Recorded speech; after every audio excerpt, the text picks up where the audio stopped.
Soc petit però valent i tinc una força sobrehumana. Xa, xa, xa, xa. Ho sabíeu fer, això? Aviam. 1, 2, 3. Fionn McCamhale, et repto en combat. Et faré xixines. I bé, el gegant Benandònar creuaria el camí de pedres, la calçada del gegant, d'aquí ve el nom, per anar d'Escòcia fins a Irlanda.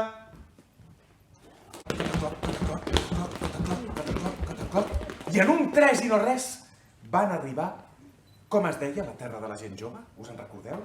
Tir Nan Og. I tothom els va rebre amb una gran benvinguda. Us en recordeu? Què li havia dit la Niam? Que no podia baixar del cavall. Que no podia baixar-ne del cavall. Però, quan hi va pensar, ja era massa tard. Ja havia posat un peu a terra. Aleshores, sabeu què li va passar?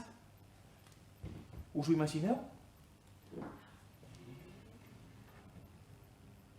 Li van caure 300 anys al damunt de cop. Aquest titella objecte ha parlat gràcies a vosaltres. Aviam.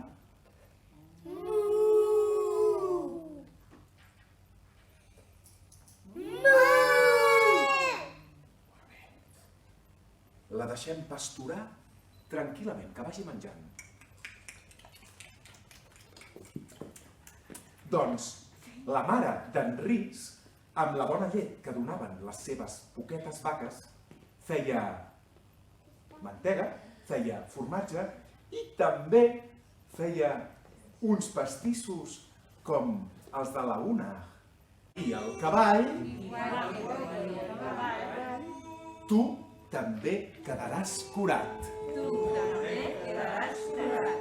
Molt bé. I ara fem uns petons a l'aire que ens llançarem perquè volin per aquí i vagin a parar a tothom.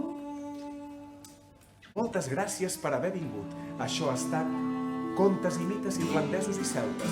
Jo sóc en Francesc Oller, de Sense Drama Teatre, i he estat encantat de ser aquí.